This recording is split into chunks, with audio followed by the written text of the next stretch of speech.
Talk about the basis trade. I have a song. A natural conversation. Basis trade, basis trade. I want to talk about the basis trade. Let's do that. Matt, you've been writing about this. I have. You have to. I feel like you've been writing about it for years. Well, so can I just say I commissioned the first story about the basis trade when it blew up in March 2020, and Stephen Spratt actually wrote it, but I helped him with it and gave him a bunch of stuff from Josh Younger at JP Morgan at the time, actually. And I kind of regret not putting my name on that story because, of course, it became this huge thing that everyone's talking about. Yeah, everything I know about the basis trade I got from Josh Younger. Yeah. That's not really true, but no, I as a sort of it. Philosopher of treasury markets, I feel like he his philosophy of treasury markets has really influenced how I think about the basis trade. So everyone seems up in arms about it, and there's all this media attention, but I feel like there's also a lot of pushback at the same time because things are different to the way they were in March 2020 when no one was expecting the kind of interest rate volatility that we saw. Yeah, I think that everything always, the sort of great meta story of financial media is everyone overlearns the lessons of the last crisis and is like, oh, this blew up once, it'll blow up again. But actually a different thing always blows up again. I did a deadlift. 1, 2, 3. Hegemony. Okay, good. Okay. What two? Hegemony. Barges. This is an after-school special, except I've decided I'm going to base my entire personality going forward on campaigning for a strategic pork reserve in the U.S. Where's the best squid ink pasta? These are the important questions. Is it robots taking over the world? No, I think that in a couple of years, the AI will do a really good job of making the Odd Lots podcast. And people will say, I don't really need to listen to Joe and Tracy anymore. We do have the perfect guest. Well, in the meantime, this is lots more. a weekly chat about whatever's on our minds. Matt Levine, Bloomberg opinion columnist, is here with us. We also have Mike Mackenzie, who I have worked with for a very long time at the Financial Times and who is now at Bloomberg. Mike, it's so nice to have you here. Thanks for having me. Are you enjoying Bloomberg versus the FT? Yes, I am. Short and I sweet. say that with a straight face. I'm going to make a bunch of edited out comments about bedbugs now. The bed bugs. Oh, dear. Okay. Apart from the bed bugs. Well, I was also thinking Joe's not here today, so we can really geek out on the bond market, but we can also just gossip about Joe. The email that I got about this was we're going to talk about Joe taking a self-driving car. But then, of course, we're not here. So now you can just tell me about Joe's experience taking a self-driving car. Oh, yeah. I should say Joe's not here today. He's really, really sick, which is why I have two guests with me, Matt and Mike. Joe and I were in Austin recently, and that was really fun. We ate a lot of barbecue, a lot of Tex-Mex. And yes, Joe went in a self-driving car for the first time. We were all a little bit scared because he left late at night from this line dancing club that we were in. And we didn't hear from him until about 12 hours later. But apparently he got home safely, if somewhat circuitously. Apparently the car took a really long route, and he was asking people why that was. And they said it's because the car tends to take the roads that it's most familiar with, or the ones that are less risk, and it ends up taking a while. But seems to have been a good experience. It's really capturing the human experience of being a student driver, right? It's doesn't go on the highway. I'm not going to go on the highway. I'm just going to take the back roads. How's Joe's line dancing? I feel like he might be an expert line dancer. I did not see him line dance that night. I'll just put it that way. What kind of gossip about Joe episode is this? Yeah, fair enough. Mike, have you been in a self-driving car? No, not yet. Do you want to? Well, as someone who takes 4 hours to drive to Vermont on a Friday night to go skiing on the weekends in winter, being able to sit in a self-driving car for 4 hours and get a nap or do something else would be great. Matt, do you want to? Oh, yeah. I'm like a sort of disgruntled recent transplant suburbanite and really don't like driving all the time. It's really diminishes my quality of life to have to drive everywhere. And if a robot was driving me, it would make it slightly better. Do you drive into the office every day? Oh, no. Okay. But I drive to the train station. Right. Yeah. Okay. Actually, this reminds me, I wanted to ask, what is your work day like nowadays? Because everyone knows you write the newsletter. How early do you get up to do that? Depends. I used to say 4:30, but then I got kind of lazy. So now it's now it's like I'm doing more of the newsletter during like regular working hours, and as a result, it comes out at like 2:30 instead of like noon. Yeah, which is embarrassing, but here we are. I think that's okay. I think people can wait 2 hours for the newsletter.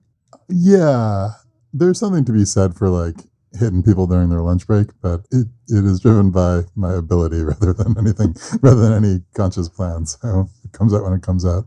Okay, and how do you decide what to write about? So we were talking earlier that you were talking about the basis trade, but you write about all sorts of things. Yeah, I try to write about things that I find interesting and that I feel like I can say something funny about or fun. Like, I try to have some sort of balance of topics. I try not to write about crypto too much, but mostly I just, I try to write about things where I can say something, and I try to avoid like big issues where I'm just like, just would say what everyone else says. Mike, how do you decide what to write about? I know you have a beat, but there's a lot going on the bond beat at the moment. Exactly. And actually, ever since I came to Bloomberg in late 21, the bond market's been really the big story. So you come in every day and something's happening. And I mean, this week, for example, was great. Everyone was coming in thinking, okay, the bond market's going to settle down. We've got quarter end, month end coming up, so we should see buyers. And right out the gate on Monday morning, big block trades in futures. People are hedging for higher rates.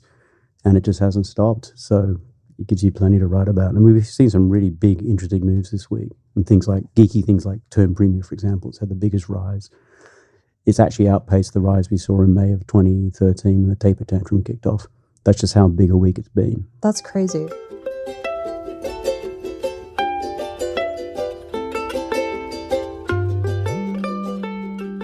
You used to be a broker as well, right? Swaps broker back in the 90s. I was around, I remember doing swaps in Tokyo in 98 when LTCM blew up, and Salomon Smith Barney had to come in and unwind its yen carry trade. And it was ridiculous. They basically filled every other bank on the street in a matter of hours with trades. Wow. And they kept going and going. So it just told you how big it was. And I think the yen, we had a ticker above us showing the spot yen versus the dollar, and it went from, I think, 135 down to 110.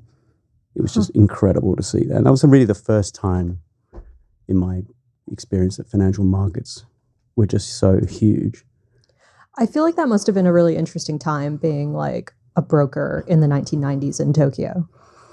It definitely was. I also worked the night shift, so I'd come in at 2 o'clock in the afternoon and work through to midnight. Wow. So and then go to Roppongi after. Yes, because I'd meet up with all the other expat brokers who were working for rivals, and we'd all go and have a beer at Magumbo's and talk about who was doing what. Magumbo's, oh my gosh, I remember that place. Yeah, I wonder if it's still going.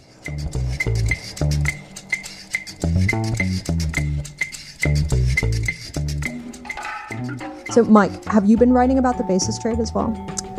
Actually, that's been something that's been covered by my colleagues. So I've sort of been an observer. I actually don't think it's that big a deal this time around. I always find it interesting when regulators start piling on, and you've got Gary Gensler lining up hedge funds as the bad guys yet again. It kind of reminds me when I met with Tim Geithner at the New York Fed in 2007, and he was obsessed with hedge funds being the next, who was going to be the next LTCM, and didn't really think repo was a problem. Oh, wow. And I just came away thinking they always fight the last war, and I just wonder whether they're doing the same again. And also, I think the basis trade this time is somewhat different. I mean, I think Goldman and other banks have pointed out that the amount of leverage is less than what we saw. And don't forget, this year in the bond market, you've had a lot of institutional long-only bond managers piling into futures. They've had a huge position, long position. So it's natural that the basis trade is going to be big because taking the other side are hedge funds. And given the sort of post-financial crisis regulation, primary dealers don't play that role they used to. So again, it's the algos, it's likes of Virtu, Citadel, who are the new market makers, plus these hedge funds who are stepping in. And again, they're picking up pennies in front of a steamroller. It could go wrong, but I think the real story in the bond market now is a lot of investors are long bonds and they're underwater. And that, I think, is, and we already saw a first glimpse of it was back in March when the regional banks went under. And right now, if you own 10-year plus treasuries, you're looking at a loss of nearly 9% year to date. Yeah. That's after 29% drop last year. So we're looking at 3 straight years of losses in bonds, which are supposed to be risky low vol instruments.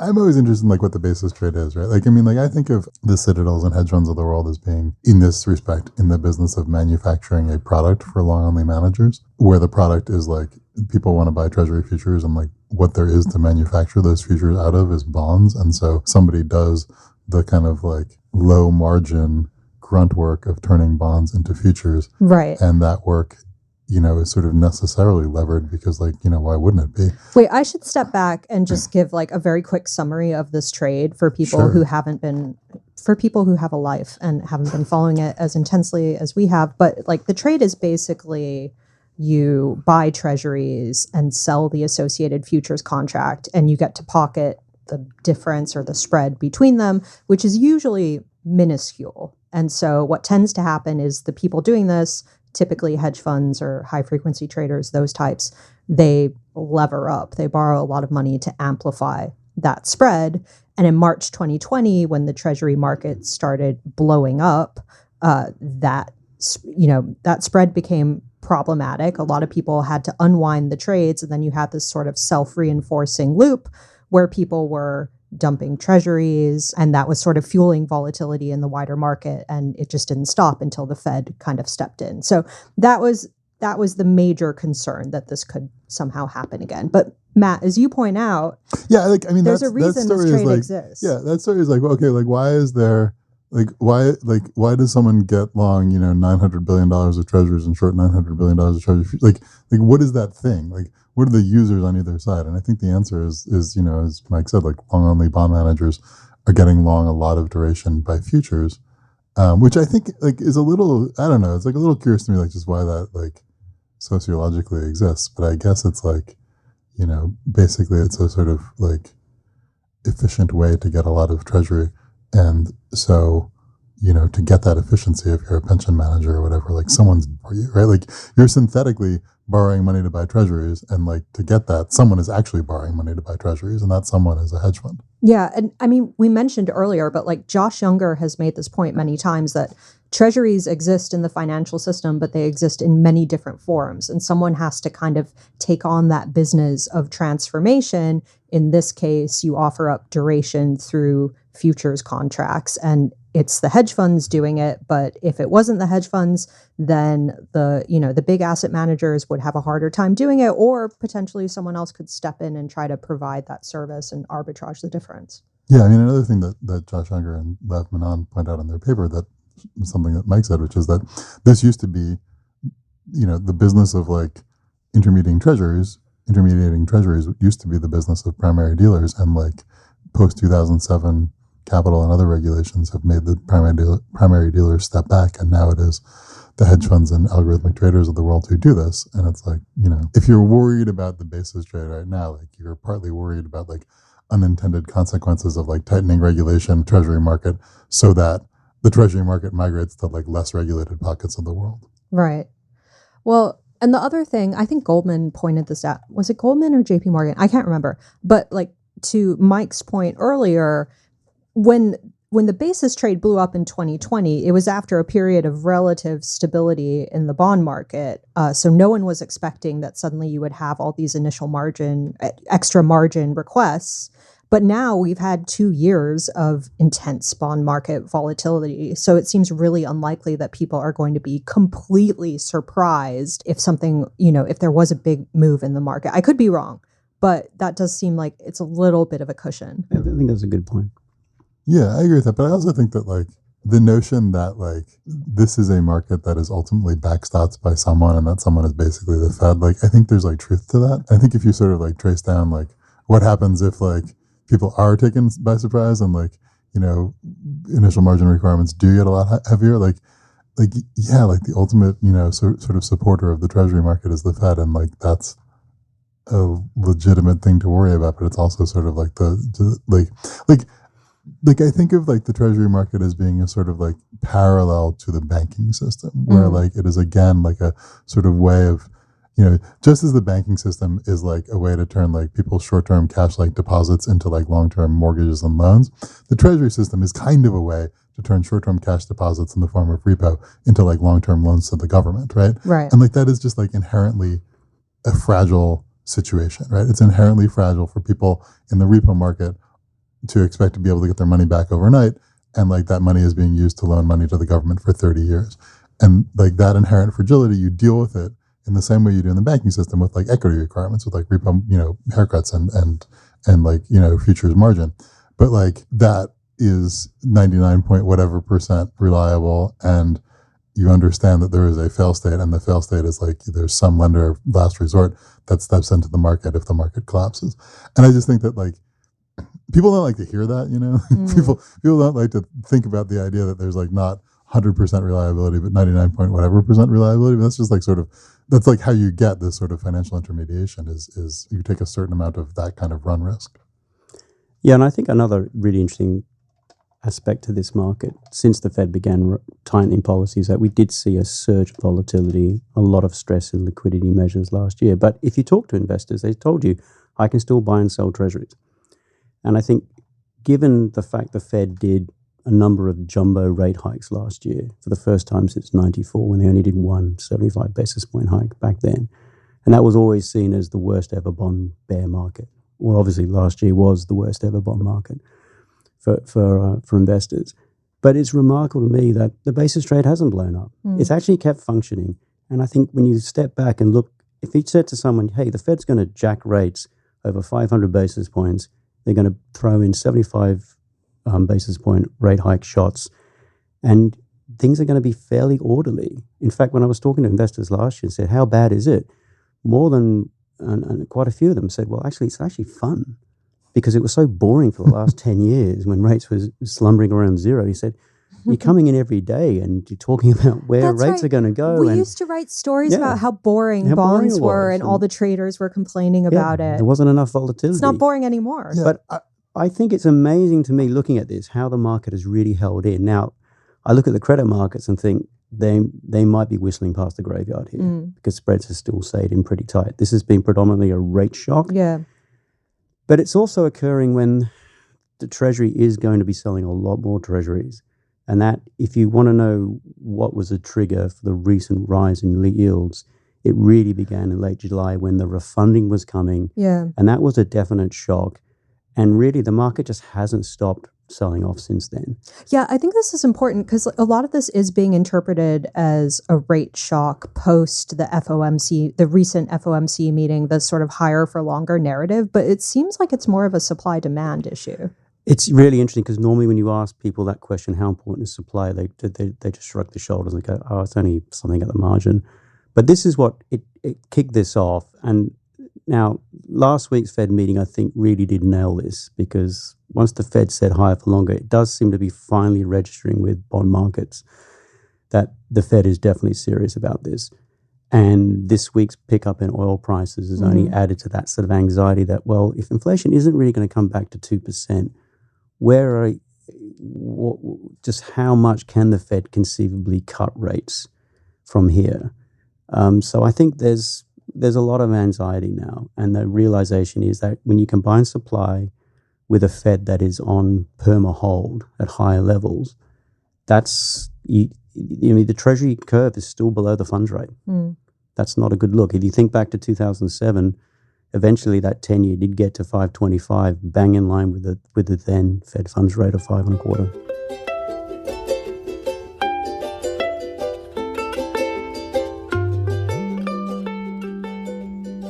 I think it's really interesting what you said about you can still buy and sell treasuries, because I think that there was, in addition to the narrative of it being boring, I think there was a real narrative in rates, but also in credit and kind of everywhere, that as like banks retreated from providing balance sheet and like, intermediation was being done by like high frequency traders who have no balance sheet, that the market wouldn't work anymore. And that it was like, it's fine now that the market is boring and rates never move, but if rates go up, like these high frequency traders won't be there to provide liquidity, and like everything will break down. And you're right, that just didn't happen at all.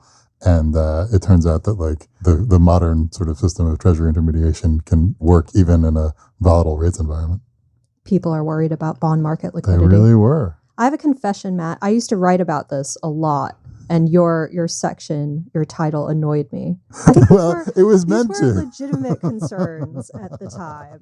It was meant Although to I will be say, annoying. I think a lot of people used liquidity as a synonym for price. So I completely agree with that. I'm angry about the price I have to trade these at, not really that I can't trade them at all. Right. Like there's like a thing where it's like liquidity, like bad liquidity means like wide bid-ask spreads. But there's another thing where bad liquidity means like the price has gone down. Right. And like, and that's like your thing you say, right? Like that's not a real liquidity thing. But yeah, no, I was, people were very worried about bond market liquidity, and I enjoyed making fun of them. And I feel like, there's like ups and downs, but more or less I feel vindicated by making fun of them for like 10 years or whatever it was. Well, now wait a second. Wait.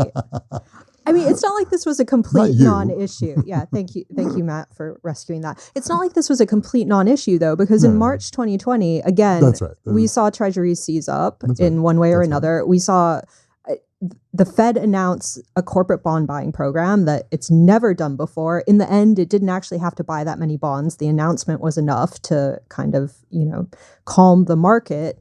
But that was the worst case scenario. In 2015, when we were talking about a credit market blow up, the end game was always, maybe one day the Fed will have to buy corporate bonds. Okay, that's fair. Well, right. It was an Armageddon trade, though. Everyone was liquidating treasuries to get cash. It became a cash world. You needed to have cash. So when they start selling treasuries for that reason, getting back to Matt's earlier point, that's when the Fed does step in.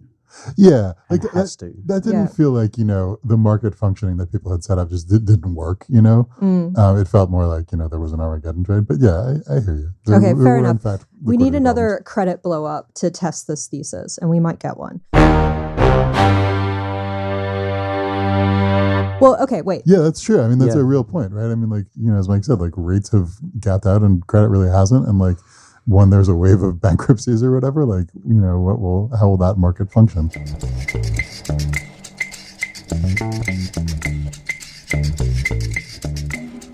So, Mike, you brought up SVB earlier, and I've seen at least 2 research notes this week, one from TD and I think one from Victor Schvetz over at Macquarie, talking about the notion that maybe this is the point at which we start to see another thing break. Yeah, I'm beginning to hear a bit more talk in that direction from a few people I speak with regularly. I mean, I think the Fed did surprise the bond market by ring fencing the sovereign bank. It's not the regional bank problems. So I think that's one potential wild card as we get into the fourth quarter. And it's at a time when markets are already down for the year, which is the case for treasuries. You're going to have some investors going for a Hail Mary and probably trying to short and get on the momentum. Others are going to have to keep cutting back. So I think Q4 could be a really interesting time for all kinds of reasons, but particularly given the way it's setting up. So you've got to keep an eye on the regional bank problems. As for credit, I actually think credit markets are completely different to what we've seen before. I think the rise of private equity and their own internal private credit funds has changed the game here. I'm not so sure that you get the kind of credit blow up. Everyone's looking for it. I mean, Howard Marks, they're all looking for this because they all want to come in and buy really, bonds at big discounts like we saw, particularly in the junk bond market at the end of 2008. And in fact, the money that was made by hedge funds who jumped onto that trade, like Blue Mountain, for example, in early 2009, was just enormous. So I think private equities, they've got a stockpile of dry powder. They're now in the credit game. I think the baton was passed when Blackstone's credit fund took apart Goldman Sachs on a credit derivatives trade, circa 2016, 2017, I think. And that they're the guys who have all the information now. They have the edge. They know these companies. They know what's going on. So I'm just not sure you're going to get the kind of credit blow up people are anticipating. And I think it's a function that, private equity is now the big player in credit. Yeah. And they don't have to mark to market as much. Well, it's the illusion of liquidity. Yeah. All right, guys, we're going to wrap up. Last chance to gossip about Joe. Any complaints you want to offload? No, he's sick. I feel bad. I didn't. Yeah, I think it's bad. I thought he had a cold, but you're like, he's severely ill. I don't want to say anything. Yeah, he is sick. We should be nice to him. Carmen just put in like 5 different complaints about Joe in the IB chat. And it's like, say these. Didn't he like the checkout from Unico or something? Yeah. That was his other big... Yeah, but that's been there for years. He's tweeted that along with the driverless cars as being the things that are blown his mind. He's very impressed by technology nowadays. Lots More is produced by Carmen Rodriguez and Dashiell Bennett with help from Moses Ando. Our sound engineer is Blake Maples. Sage Bauman is our head of podcasts. Catch you next time for Lots More. Thanks for listening.